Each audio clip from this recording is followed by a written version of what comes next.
All right, our final script of the evening is Middle Drawer by Brian Walker. Yeah, Brian.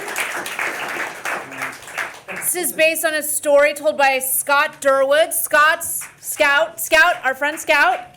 Very fond of her. Oh, you don't want to? This is. There's a lot of suspense. Don't ruin it for everyone. Brian. My bad. Okay, I read it. That's my job. Thank you. Ian Farley.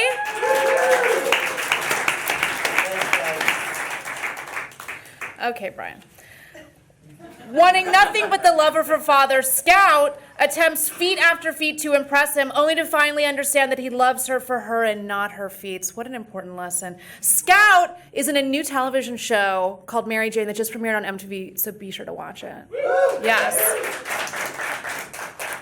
Stage directions by Steve. The dad is played by Lance. The mom is played by Shayna. Jenny's played by Michelle. Scout is played by Sameena. Okay, I said this 17 times already.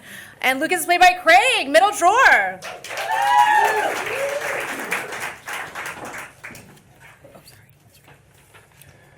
Fade in. Exterior, establishing shot of a suburban house. Day. Super. Milwaukee, 1992. The Durwood residence. Interior, living room. Day, 1992. A big, cozy living room with mom and dad, 30s. Jenny, 10. Scout, 6. And Lucas, 4. Gathered around the TV watching the Chicago Bulls.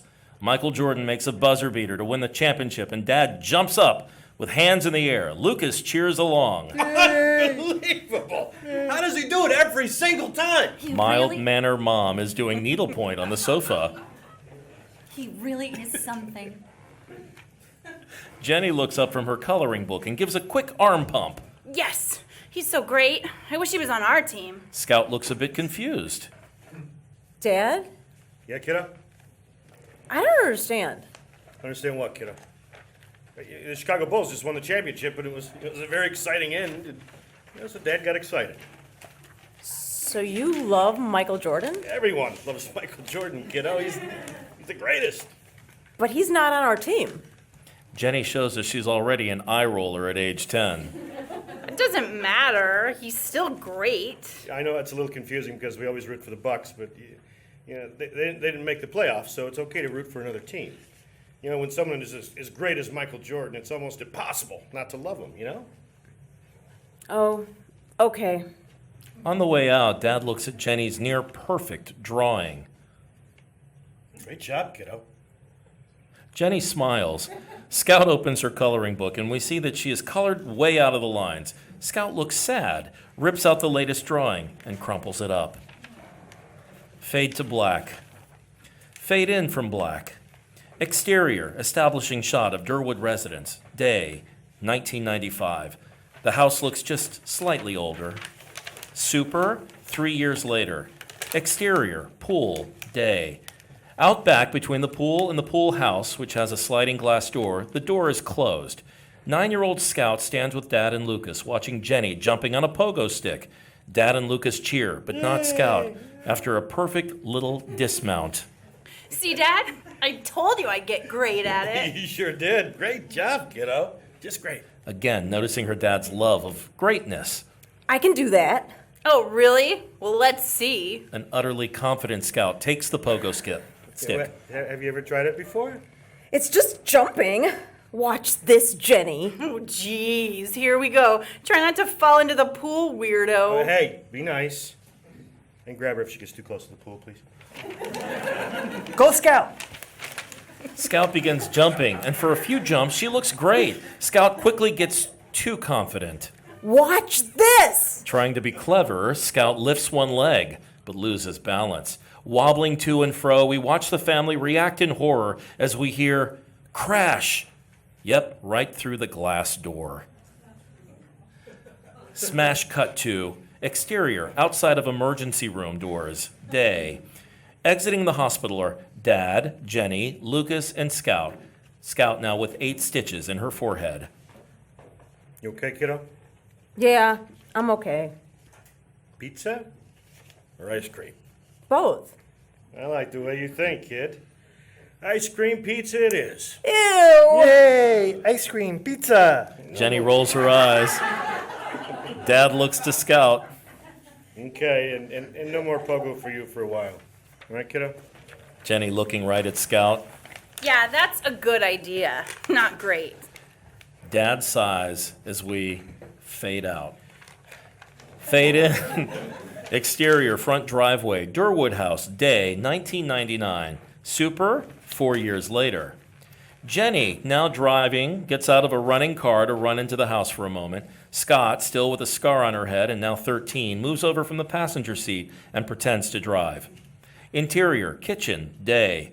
Jenny quickly closes the lid on a drink and puts it back into the fridge while Dad and Mom are doing dishes as a team. We hear a loud crash. We follow the family outside to see the car halfway through the closed garage door, and Scout behind the wheel with a sheepish smile. Mom and Dad are very upset. Jenny looks at Scout and gives her a sarcastic thumbs up while mouthing the words, "Great job, just great." Fade out. Fade in. Exterior, establishing shot of Durwood residence, day. Super, 13 years later. The house is noticeably older with a different garage door. Interior, living room, day. Scout, now 26, Jenny is 30, Lucas is 24, and Mom are gathered around the sofa where Dad is laying down wearing an oxygen mask. Dad is very sick. Okay, kids, I'm gonna run to the store real quick, but I'll be back in a jiffy. Mom leaves. Is there anything I can get you, Daddy? Anything? Dad faintly smiles through the mask while shaking his head, no. Just then, Dad starts to cough badly and takes his mask off while holding his gaze at Scout. The kids are a bit frantic as Jenny cradles Dad. She looks to Scout. Get the pills, now. Dad barely musters the strength to speak to Scout as she runs to the only set of drawers in the living room. There are 3 big drawers in the dresser against the wall. Middle drawer. Jenny quickly corrects Dad with a surprised look on her face as if to say, maybe Dad is losing his mind too. Top drawer, trust me. Scout stands in front of the dresser and thinks for just a moment, rolls her eyes as if to say, of course, Jenny's right, again. Scout opens the top drawer, and right there in front, Dad's pills. Scout quickly tosses the pills to Jenny, who catches them. Dad, now completely out of energy, still holding his gaze with Scout as Jenny puts his mask back on him.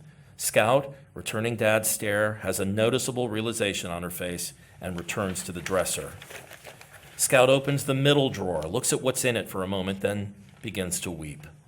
We now see the inside of the drawer is completely full of arts and crafts that Scout made, and folders, each with a name, Scout, and an age. The top folder has written on the cover, Scout's Great Life. She fingers through them and picks up the folder that says 6. On top is the drawing that Scout crumpled up in the beginning. We can vaguely see the wrinkles in the paper. This folder and all the others are filled with all of the mementos of Scout's life. There's even a small piece of the garage door that Scout destroyed. Dad saved everything of hers. Scout turns around to see Dad still watching her. They hold a beautiful gaze at one another, and with her hand over her heart, Scout mouths the word, "Thank you." Dad, with almost no energy, barely lifts his hand to give Scout a thumbs up, while mouthing back the words, "You're so great." Fade to black.